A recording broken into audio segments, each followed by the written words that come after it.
નમસ્કાર દર્શક મિત્રો, સત્યમેવ જયતે લાઈવ ન્યૂઝમાં આપનું સ્વાગત છે. નાતાલ પર્વની ઉજવણીના ભાગરૂપે ક્રિસમસ ગરબા મહોત્સવનું આયોજન કરવામાં આવ્યું હતું, જ્યાં તારીખ 25 ડિસેમ્બરથી 1 જાન્યુઆરી દરમિયાન વિવિધ સાંસ્કૃતિક કાર્યક્રમોનું આયોજન કરાયું છે. જ્યારે આજે ગરબા મહોત્સવમાં મોટી સંખ્યામાં ક્રિશ્ચિયન સમાજના લોકોએ ગરબામાં ભાગ લઈને ગરબે ઝૂમ્યા હતા. આ ગરબા કાર્યક્રમમાં શહેર પોલીસ કમિશનર અનુપમ ગેહલોત તેમજ તારક મહેતાના ઉલ્ટા ચશ્માના અબ્દુલભાઈ તેમજ વ્યારાના ધારાસભ્ય મોહનભાઈ ઘેડાભાઈ કોકર્ણ ઉપસ્થિત રહ્યા હતા. આમ ક્રિશ્ચિયન સમાજના લોકોએ વિવિધ કાર્યક્રમોની સાથે સાથે ક્રિસમસ ગરબાનો આનંદ લીધો હતો. 25 ડિસેમ્બરથી ક્રિસમસ શરૂ થાય અને 1 તારીખ સુધી 1 જાન્યુઆરી સુધી આ તહેવારો ઉજવાય છે અને સમગ્ર ખ્રિસ્તી સમાજની અંદર આ દિવસોની અંદર આનંદ મહોત્સવ થાય છે. પ્રભુ શ્રી ખ્રિસ્તના જન્મની વધામણી, પ્રભુ શ્રી ખ્રિસ્તના જન્મનો આનંદ, કારણ કે આ જગતની અંદર દરેક મનુષ્યના પાપોને હરવાને માટે પ્રભુ શ્રી ખ્રિસ્ત આવ્યા, એની ખુશી અને એનો આનંદ વ્યક્ત કરતા આખા સમાજની અંદર આ રીતે ઉજવણી કરવામાં આવે છે.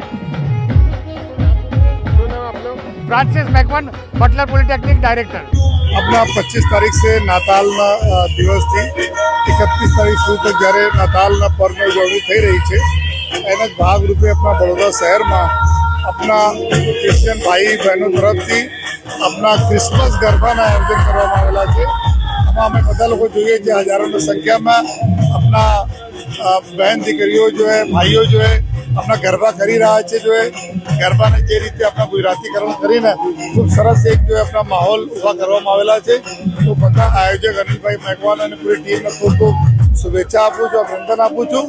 અને આપણા જે રીતે જો પૂરા ભાઈચારાના માહોલમાં એક ભાગરૂપે તરીકે જો આજનો બી પ્રોગ્રામ છે આ જો અને અમે લોકો બધા લોકો અહીંયા આવ્યા છીએ જો તો ફરીથી જો તમામ લોકોને જો નાતાલના પર્વનો ખૂબ ખૂબ શુભકામનાએ અને સાથોસાથ જો ક્રિસમસ ગરબાનો જો આજે આયોજન કરવામાં આવેલા છે એના તમામ આયોજકોને ખૂબ ખૂબ અભિનંદન આપું છું એના માટે, અને તમામ જેટલા બી ખેલૈયાઓ છે એના શુભકામના આપું છું.